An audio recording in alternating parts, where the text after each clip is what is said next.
Նրան տապանում հյուրընկալել եմ անվտանգային քաղաքականության հետազոտական կենտրոնի փորձագետ, քաղաքագետ Ռոբերտ Ղևոնդյանին, պարոն Ղևոնդյան, շնորհակալ եմ հրավերն ընդունելու համար։ Լավրովի այցին արդեն այսօր հաջորդում է Ռուսաստանի Դաշնային ժողովի Դաշնության խորհրդի նախագահ Վալենտինա Մատվիենկոյի այց Հայաստան։ Գիտեք, որ նրան դիմավորել է Ալեն Սիմոնյանը բավականին ջերմ օդանավակայանում, ըստ ռուսական կողմի Մատվիենկոն Հայաստան է գալիս, որպեսզի հայ-ռուսական միջպետական հարաբերություններին նոր լիցք հաղորդի։ Ալեն Սիմոնյանը օրեր առաջ ասում էր, որ այդ երկիրը բավականին մեծ ֆինանսական միջոցներ է ծախսում մեր երկրի դեմ հիբրիդային պատերազմ տանելու համար, եւ այսօր մենք փաստորեն ընդունում ենք մեկ այլ պաշտոնյայի։ Ձեր կարծիքով ինչ-որ բան է փոխվել հայկական կողմի դիրքորոշման մեջ։ Ոչ չեմ կարծում, որ այդ բան փոխվել է, իրականում Հայաստանը եւ Ռուսաստանը միշտ էլ որոշակի հարաբերություններ ունեցել են, առավել եւս Հայաստանի կողմից Ռուսաստանից ներկա կախվածության պայմաններում հնարավոր չէ պատկերացնել, որ Հայաստանը ամբողջապես կտրելու է հարաբերությունները Ռուսաստանի հետ։ Ես կարծում եմ եւ Լավրովի այցը եւ Մատվիենկոյի այցը համաձայնեցված է եղել դեռևս մայիսի 9-ին, երբ Փաշինյանը Մոսկվայում էր, եւ նաեւ կարծում եմ, որ այն օրակարգը, որով եկել էր Լավրովը եւ որի որոշակի դրսեւորումները մենք տեսանք մամուլի ասուլիսի ժամանակ, փորձելու է զարգացնել Մատվիենկոն։ Տեսեք Լավրովը ինչ էր ասում։ Առաջինը ասում էր, որ պետք չէ Ֆրանսիայից զենք գնել, փաստացի նա մեղադրում էր Հայաստանին, որ ինչ-որ թշնամական պետությունից փորձում է Հայաստանը զենք գնել։ Հաջորդը հյուպատոսության մասին էր նա խոսում, հետո մենք տեսանք Զախարովայի հայտարարությունը, որ պետք է հայերին հարցնել, թե ինչի հյուպատոսությունը մինչև հիմա բացված չէ։ Հավանաբար Մատվիենկոն այս եւ նմանատիպ մի քանի այլ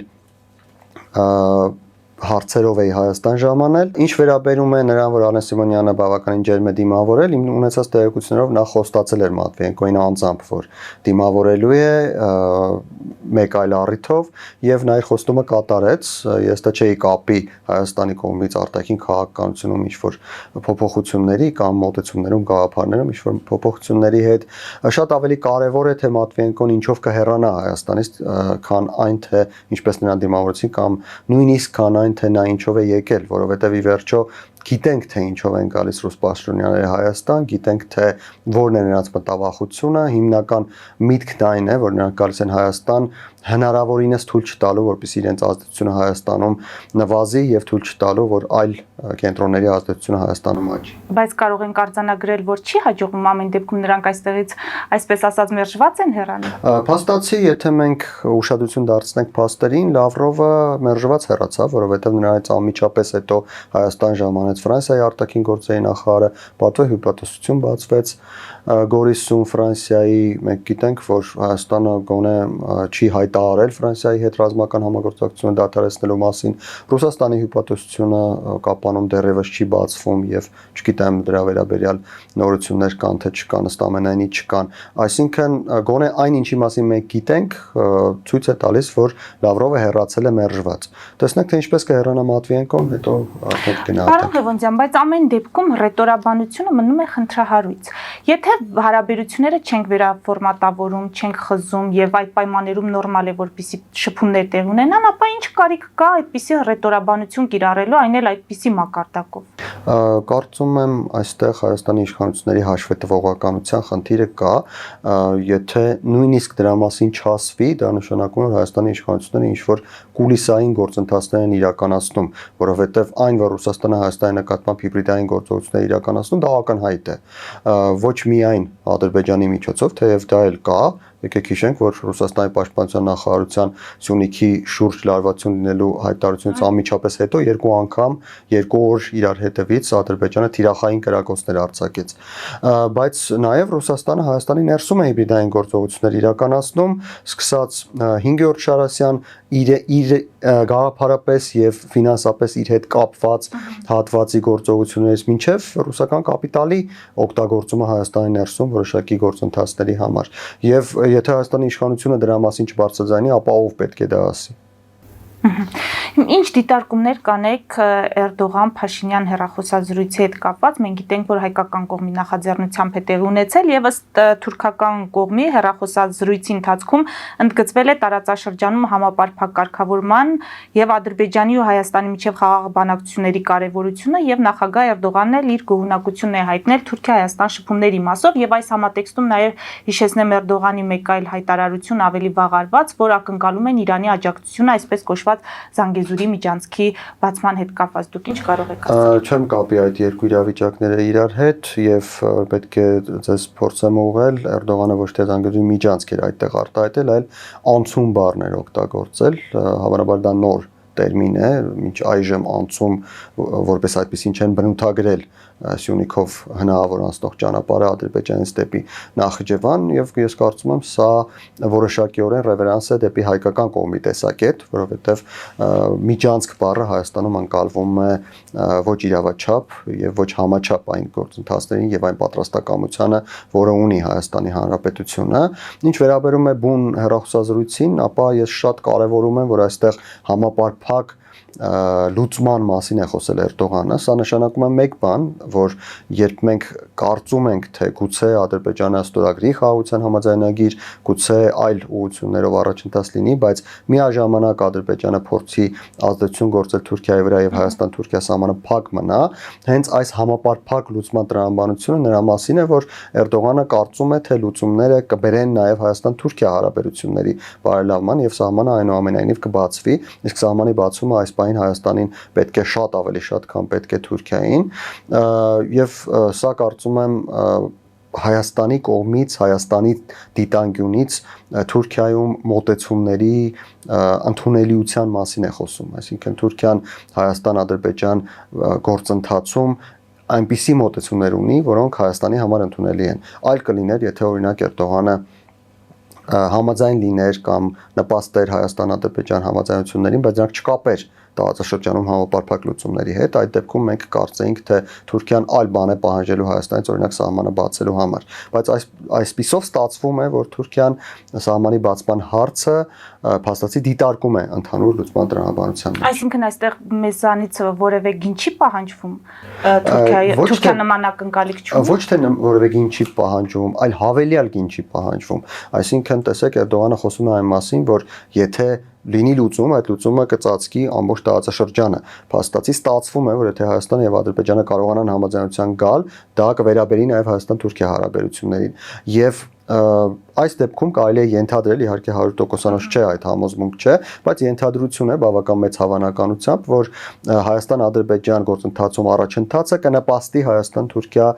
գործընթացում եւս առաջընթաց ունենալու։ Բայց ցանկալի կլիներ, որ հակառակը չէ լիներ, պարոն Ղևոնդյան, ամեն իհարկե ցանկալի կլիներ, որովհետեւ Հայաստան-Թուրքիա հարաբերությունների բարելավումը ուղիղ կերպով կազդեր Հայաստան-Ադրբեջան գործընթացի վրա եւ Ադրբեջանը ավելի շահագրգռված կլիներ, որպեսզի ավելի արագացնի գործընթացը։ Եթե այդ տարբերակը չի, սա նշանակում է, որ ամեն դեպքում Ալիևի ազդեցությունն է ավելի մեծ Էրդողանի վրա։ Ես կարծում եմ բոլորի համար պարզ է, որ Ալիևի ազդեցությունը ավելի մեծ է Էրդողանի վրա եւ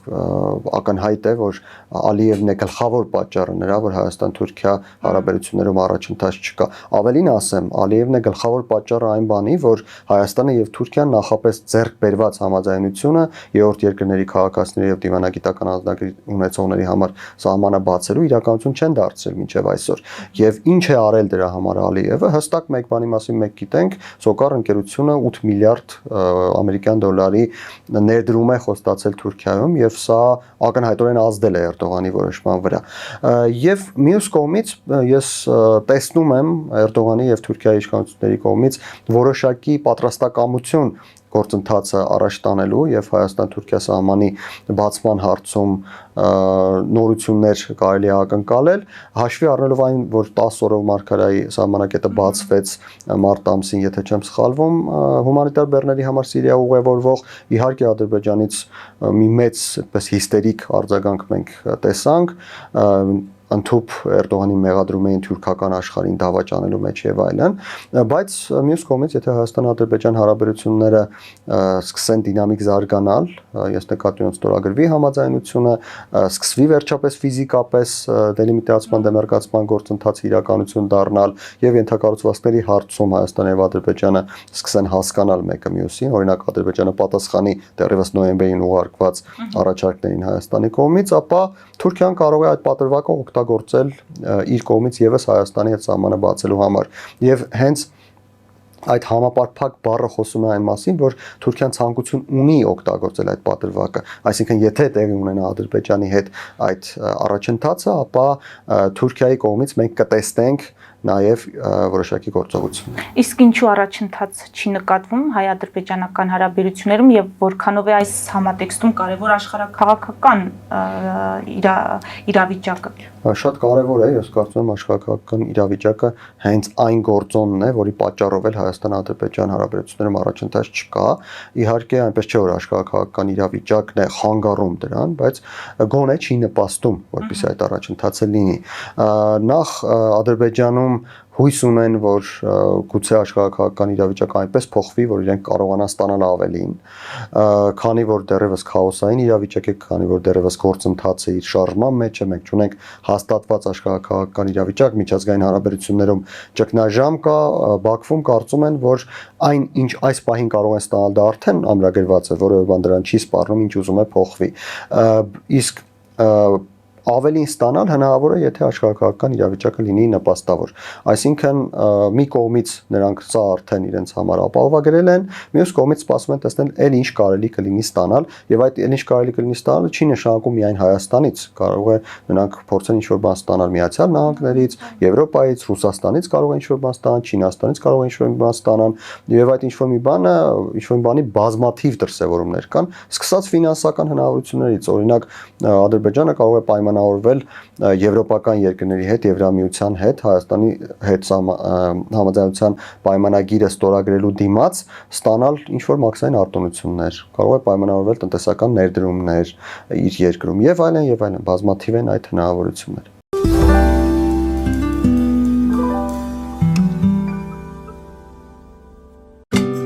Ինչ է պետք տունը, առանձնատունը կամ ամառանոցը հաճելի, հարմարավետ դարձնելու համար։ Ճիշտ ընտրած կահույք, օրիգինալ դեկորներ, հյուրերին ընդունելուց գեղեցիկ սպասք, գուցե նոր սփռոց։ 60-ից ավելի ճանաչված եվրոպական բրենդների ինքնատիպ, չկրկնվող եւ մատչելի ընտրանին Fortuna Home and Country House խանութ սրահում։ Նորավոճ սպասք եւ կահույք հորեկա բնագավառի համար, տեքստիլ, տնտեսական ապրանքներ, ամեն ինչ գեղեցիկ կյանքի համար։ Ընտրեք այն, ինչ վաղուց փնտրում էիք Fortuna Home and Country House-ում, ձեզ համար եւ որպես նվեր ձեր մտերիմների համար։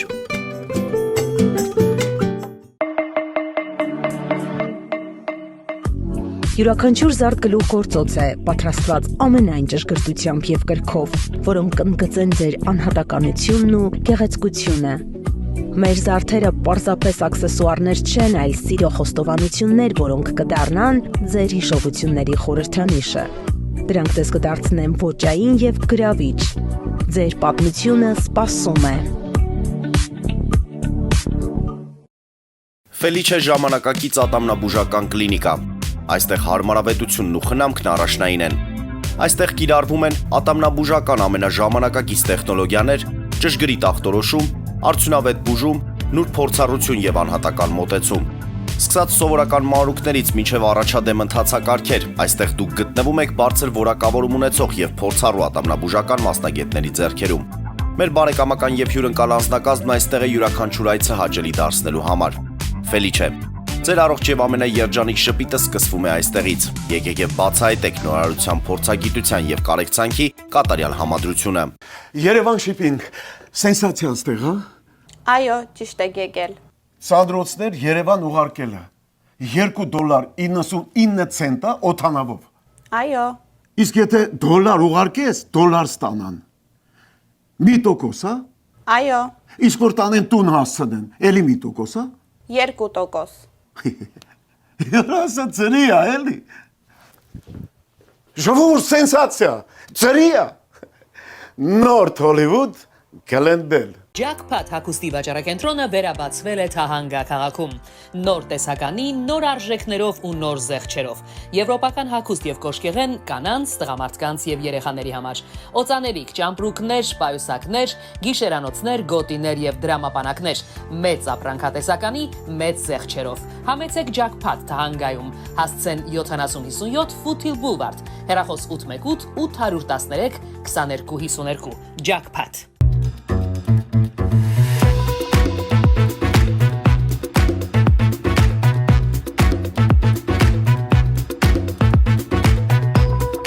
Արարատ ռեստորան, ընտանեկան եւ ընկերական ժամանցի լավագույն հասցե, սիրված արտիստներ, հյուրընկալ մթնոլորտ, հարուստ ճաշացան, անմահական խորտիկներ, Արարատ ռեստորան, հասցեն անփոփոխ, սիրով սպասում ենք ձեզ։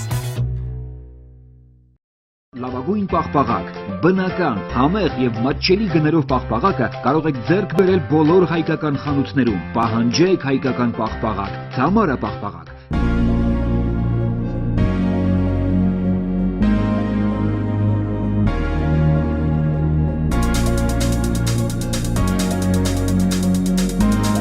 Տպագրեք ձեր գիրքը Նոյան տապան տպագրատանը, ինչպես նաև թերթեր, ամսագրեր, բուկլետներ եւ այլն։ Հասցեն քաղաք Երևան, Իսահակյան 28 առաջին հարկ։ Հեռախոս Հայաստանից +374 55 50 90 52, ԱՄՆ-ից 818 967 567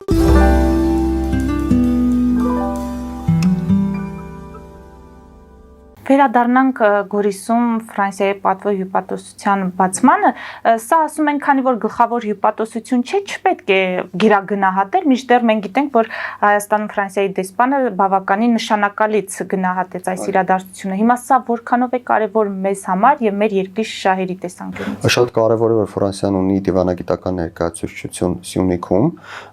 Մենք տեսանք, որ վերջին տարիներին բավական մեծ է ուշադրությունը Ֆրանսիայի Սյունիքի նկատմամբ եւ դա պատահական չէ։ Դա կապված է նրա հետ, որ Սյունիքը աշխարհակահաղական կարևորագույն հանգույց է դառնում, առավել եւս եթե սահմանների բացումն իրականություն դառնա, առավել եւս եթե խաղաղության խաչմերուկ ծրագիր իրականություն դառնա, եթե Ադրբեջան-Նախիջևան անցումը, եթե Էրդողանի բառերով խոսենք, իրականություն դառնա, ապա Սյունիքը դառնում է մի կետ, որտեղ խաչվելու են բավական մեծ աշխարհակահաղական տարանցիկ ճանապարհներ եւ դրա այդ ճանապարհները չեն վերաբերում միայն բեռների տեղափոխմանը կամ մարդկանց տեղափոխմանը, դրանք վերաբերում են էներգակիրներին, վերաբերում են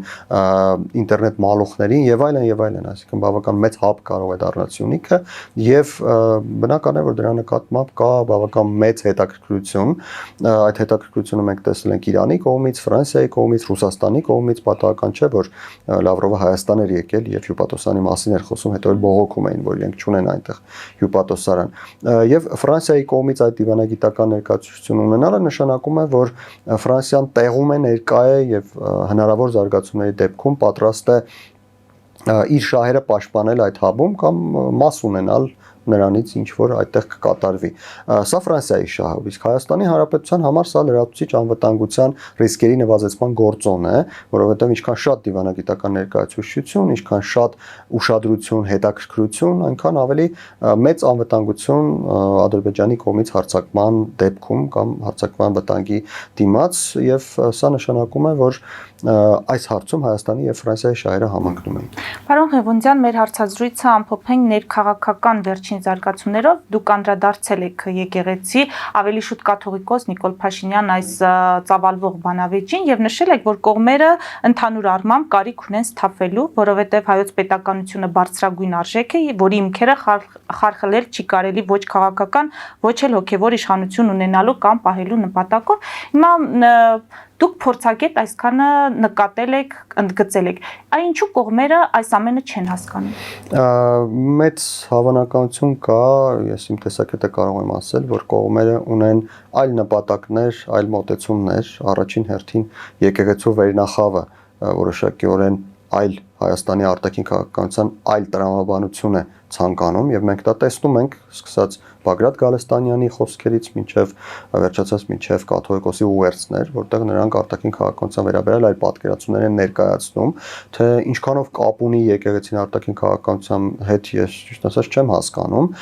բայց մյուս կողմից հաշվի առնելով, որ իրավիճակը պայթյունավտանգ է եւ եկեղեցին եւ իշխանությունը իմ կարծիքով պետք է հետ քայլ կատարեն։ Այլ է այստեղ հարցը, որ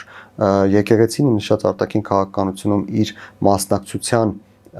թեկուզ նույնիսկ հայտարարությունների մակարդակով մասնակցության միջոցով փաստացի մտել է քաղաքական դաշտ։ Եկեղեցին թե առանձին հոգևորական էր Եկեղեցին ասելով ես նկատի ունեմ կաթողիկոսին, որովհետև իր ուղերձներում կա այդ համատեքստը եւ բարձրագույն դասի եկեղեցականներին, խոսքը առաջին հերթին երկու եկեղեցականների մասին, ովքեր շատ ակտիվ են, Շիրակի թեմի առաջնորդը եւ Բագրատ Գալստանյանը, եւ նրանք փաստացի մտել են քաղաքական դաշտ, իսկ մտնել քաղաքական դաշտ նշանակում է իրավունքների հետ միասին նաեւ ձեր վրա վերցնել պարտականություններ, իսկ այդ պարտականությունները նրանք են, որ նրանք պետք է ենթարկվեն քաղաքական դաշտի կանոններին, քաղաքական դաշտի կարգավորումներին, իսկ քաղաքական դաշտը միայն գրված օրենքները չեն, քաղաքական դաշտը նաև այն է, որ քաղաքական դաշտում ցանկացած այլ դերակատար կարող է ձեզ ինչ-որ մի հարց տալ, կարող է ձեզ ինչ-որ մի հարցում մեղադրել եւ դուք պարտավոր եք, եթե ցանկանում եք քաղաքական դաշտում գործունեություն ծավալել, պարտավոր եք այդ հարցերին պատասխանել։ Հիմա դրանից օգտվել է Հայաստանի իշխանությունը, դրանից օգտվել է Հայաստանի վարչապետը եւ այդ տրամաբանության մեջ հարցեր է ուղղել եկեղեցուն, իսկ եկեղեցին դրան պատասխանում է, որ դա ձեր գործը չէ։ Եթե դա մեր գործը չէ, ապա դրա տրամաբանությունը այն է, մեր գործը ես նկատում եմ նաև մեզ հանրությանը, որովհետև հարցերը, որոնք տրվում են քաղաքական դաշտում, դրանք հանրային են, դրանք բաց են եւ հանրությունը իրավունք ունի տեղեկանալ դրա մասին։ Եթե դա հանրության գործը չէ, ապա այդ նույն տրամաբանությամբ իշխանությունը կարող է ասել, որ ուրեմն արտաքին քաղաքականությունը ձեր գործը չէ, որովհետև եկեղեցին չունի նման գործառույթ արտաքին քաղաքականությունում որոշումներ կայացնելու կամ նույնիսկ դրանց մասին հայտարարություններ անելու։ Մյուս կողմից, եթե եկեղեցին ցանկանում է օգտվել հանրության մաս լինելու իր իրավունքից, ապա ստացվում է, որ նաև տալիս է իրավունք հանրությանը տեղյակ լինել իրենց ներքին գործընթացներից։ Այստեղ մեկը մյուսով փոխպայմանավորված են։ Այնպես որ կարծում եմ եկեղեցին, եկեղեցու իմ նշած գոնե հոգևորականները եւ կան նաեւ այլ մարդիկ, այլ հոգևորականներ պետք է առաջին հերթին հասկանան, թե իրենք որտեղ են իրենց պատկերացնում, ինչ գործառույթներ կարող են իրականացնել, որ գործառույթներ չեն ցանկանում իրականացնել եւ արդյոք այդ գործառույթները իրականացնելիս լրացուցիչ պարտավորություններ իրենց վրա վերցնում են, թե չեն վերցնում։ Մյուս կողմից իշխանությունները պետք է փորձեն խնդիրը լուծել ոչ թե քաղաքական դաշտի հավասարի մակարդակում, ինչը փորձեց անել Հայաստանի Հանրապետության վարչապետը, թեև վերջին իր գրառման մեջ նա հետ քայլ կատարեց, նշելով, որ կաթողիկոսը իր համար գերակա արժեք է։ Ոչ, վերջին գրառումը այսօր է արել, Այսօրվա գրառմանը ուշադիր չեմ եղել։ Որ կաթողիկոսը, եթե լռում է, նշանակում է ինքը չի հերքում առնվազն այդ զավակ ունենալու։ Ես դրա մասին չեմ խոսում, տրամաբանությունը այն է, որ կաթողիկոսի գերակայությունը, որպես հոգևոր առաջնորդ, որպես աներկբա հեղինակություն Հայաստանի վարչապետը ընդունեց եւ դա ողջունելի է, դա նշանակում է, որ Հայաստանի վարչապետը փաստացի հետ քայլ արեց հավասարի դիտարկելու տրամաբանությունից։ Հասկանալի է, որ կաթողիկոսն էլ իր խոսքը պետք է ասի, նույն հարցին պետք է պատասխանել, որովհետև հանրությունը ցանկանում է տեղեկանալ, իմանալ այդ հարցի պատասխանը։ Կարծում եք կպատասխանի։ Եթե լռում է, դա մենք ինչպես։ Տեսեք, եթե եկեղեցականները որոշել են, որ իրենք պետք է քաղաքական դաշտում գործունեություն ծավալեն, ես ասացի, ուրեմն իրենք պարտավոր են պատասխանել նման հարցերի։ Նման հարց չէր առաջանա, եթե եկեղեցականները քաղաքական դաշտ չմտնեին, գոնե իշխանությունների մոտ չէր առաջանա, գուցե հանրության մոտ առաջանար, գուցե կաթողիկոսը չպատասխաներ հանրության հարցերին, բայց այն, որ նրանք քաղաքական դաշտին վերաբերող գործողություններ են իրականացրել Բագրատ Գալստյանի եւ Աջապահյանի դեմքով,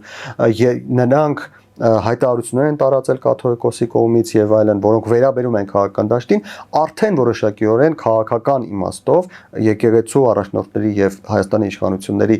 դիրքերը մոտեցրել է իրար։ բայց չի հավասարացրել, որովհետև ամեն դեպքում Հայաստանը աշխարհիկ պետություն է եւ իշխանությունները միակ իրավունք ունեցող օրգանն են Հայաստանում, որը կարող է քաղաքականություն վարել եւ որոշել քաղաքականության ուղղությունը։ Եկեղեցին կարող է իր կարծիքը հայտնել, բայց այդ դեպքում նա պարտավոր է նաեւ քաղաքական դաշտի կանոնային համապատասխան պատասխանել նույն իշխանությունների հարցերին, նույն հանրության հարցերին, նաեւ ինչու ոչ ընդդիմության տարբեր թևերի հարցերին, եթե նման հարցեր կառաջանան, եւ այստեղ հարցն այն է, որ եթե հետքայլ են կատարում, ուրեմն պիտի կատարեն հետքայլ թե եկեղեցին, թե իշխանությունները միաժամանակ, եկեղեցին պետք է հայտարարի, որ ինքը քաղաքականությամբ չի զբաղվում, քաղաքականության մեջ չի լինելու, օրինակ Բագրատ Գալստյանն պետք է հեռացնել եկեղեցու շարքից, որովհետև նա ակնհայտ քաղաքական վարք է դրսևորել եւ այս դեպքում գուցե այդ հարցերը անպատասխան մնալը այդքան մեծ ազդեցություն չունենան Հայաստանի հեղինակության, Հայաստանի պետականության առումով։ Իսկ եթե ոչ եկեղեցին գտնում է, որ իրենք իրավունք ունեն եւ շարունակում են քաղաքական գործունեություն իրականացնել, ապա նույն կերպ իշխանությունների այս վարչապետի այս հետքայլը, որի մասին ես ասացի, կարող են մի օր այլևս չլինել եւ կարող է իշխանությունը հավասար դիտարկել քաղաքական դաշտում եկեղեցուն եւ այս դեպքում եկեղեցին ավելի կոշտ լինի եւ այս դեպքում եկեղեցին ստիպված է լինելու արդեն պատասխանել այս հարցերին կամ հանրության մոտ գործնել իր հեղինակությունը։ Նորից ես անպայման սա շեշտադրեմ, ասելով եկեղեցի նկատի ունենք այն եկեղեցականներին, ովքեր այս բանի քաղաքական դաշտում մասնակցում են, որովհետև եկեղեցին շատ ավելի բազմաշերտ է։ Այս թեմայի հետ վերջին հարցը պարոն Ղևոնդյան, Ալեն Սիմոնյանը չի բացառում եկեղեցուն առնչվող փոփոխությունները սահմանադրության մեջ, որը կենթադրի պետության վճռորոշ ձայն ունենալու իրավունք կաթողիկոսի ընտրության հարցում։ Եթե այսպիսի փոփոխության գնան, սա նորմալ է, սա ճիշտ կլինի կամ ուր կտանի մեզ, եթե այսպիսի բան նախաձեռնվի։ Ես կարծում դա դեռևս 4-րդ դարում պետք է իրականացված լիներ, որովհետև Հայաստանի Հանրապետությունը, Հայաստանի պետականությունը շատ ավելի կարևոր է, քան ցանկացած դավանանք, եւ իմ կարծիքով ցանկացած հայ, ով Երջմիածնի հետևորդ չէ, քրիստոնյա նույնիսկ քրիստոնյա չէ, մուսուլման է, մուսուլման հայեր կան, բուդդիստ է, աշխարհիկ է, աթեիստ է, ընդհանրապես ոչ մի բանի չի հավատում, նա առաջին հերթին հայ է, հետո նոր քրիստոնյա, մուսուլման, բուդդիստ կամ աթեիստ, այնպես որ շատ ավելի կարևոր է պետությունը, շատ ավելի կարևոր է Հայաստանի Հանրապետությունը, քան հայ առաքելական եկեղեցին, եթե փորձենք այդպես դասակարգել մեկը մյուսի նկատմամբ։ Իհարկե շատ լավ կլիներ, որպեսզի այս դասակարգման անհրաժեշտությունը չառաջանար, բայց ցավոք սրտի մենք ապրում ենք իրական աշխարհում, որտեղ գոյություն ունեն տարբեր դավանանքներ եւ գոյություն ունեն մարդիկ, ովքեր ծագումով հայ են եւ իրենց հայ համարում են, բայց դավանանքով Էջմիածնի հետևորդ չեն։ Իհարկե ես բազմաթիվ անգամներ մասնավոր զրույցների ժամանակ Էջմիածնի տարբեր ներկայացուցիչներից լսել եմ, որ նրանք այդ մարդկանց հայ չեն համարում, բայց ինձ համար դա աննորմալ երևույթ է, երբ հայ լինելով, անկախ նրանից դու եկեղեցական ես, հոգևորական ես, թե ինչ ես, մյուս հային հայ չես համարում, որովհետև նա քրիստոնյա չէ, մուսուլման է կամ բուդդիստ է։ Լավ կլիներ, որպեսզի Հայաստանի առաքելական եկեղեցու ընտրություններում պետությունը մասնակցություն ունենար, որովհետև Հայաստանի Հանրապետությունը, ինչպես ասացի, գերակա արժեքն է, Հայաստանի պետականությունը ամենակարևորն է, եւ եթե պետությունը օրենքով, կանոններով մասնակցություն ունենա, օրինակ ձայնի իրավունք ունենա կաթողիկոսի ընտրության ժամանակ, դա ուղղակի կմիավորի Հայաստանի առաքելական եկեղեցին եւ Հայաստանի Հանրապետությունը, պետականությունը կմիավորի եւ ոչ թե կբաժանի եւ ոչ թե խնդիրներ կառաջացնի։ Իսկ այդ միավորումը անհրաժեշտ է մեր պետականությունը պահպանելու, հավերժացնելու եւ թույլ չտալու օրինակ միջին դարերում ձևավորված այն իրավիճակը, երբ եկեղեցին դարձել էր ավատատիրական ինչ-որ մի կառույց եւ մյուս ավատատիրական կառույցների հետ միասին, նախարարական տների հետ միասին շատ դեպքերում պայքարում էր կենտրոնական իշխանության դեմ։ Սա մենք պատմությունից գիտենք, որ եղել են դեպքեր, երբ բերել է պետականության փլուզման ուղղակի, օրինակ Արշակ II-ի ժամանակաշրջանում նման երևույթներ տեղի են ունեցել։ Եվ պետք է նշել, որ հետո նաև Պապի ժամանակաշրջանում պետք է նշել, որ սահմանադրությունում փոփոխությունները եթե վերաբերվեն սրան, օրինակ պետության կողմից մասնակցությանը, ես իհարկե կողմ կլինեմ, բայց մյուս կողմից եկեք այսպես վերապահումով մոտենանք, որովհետև ի վերջո սահմանադրությունը միայն դա չէ փոխվելու, շատ փոփոխություններ են լինելու եւ Հայաստանի Հանրապետության ժողովրդի մեծամասնությունը միայն կարող է կարծիք հայտնել, դա լինի թե չլինի։ Շնորհակալ եմ։ Մեծ դիտողներին հիշեցնեմ, որ զրուցում էի անվտանգային քաղաքականության հետազոտական կենտրոնի փորձագետ քաղաքագետ Ռոբերտ Ղևոնդյանի հետ։ Մեր ուղիղ եթերները կարող եք դիտել Patreon-ում, նաև այդ հարթակում աջակցել մեզ էկրանին երևացող QR կոդով։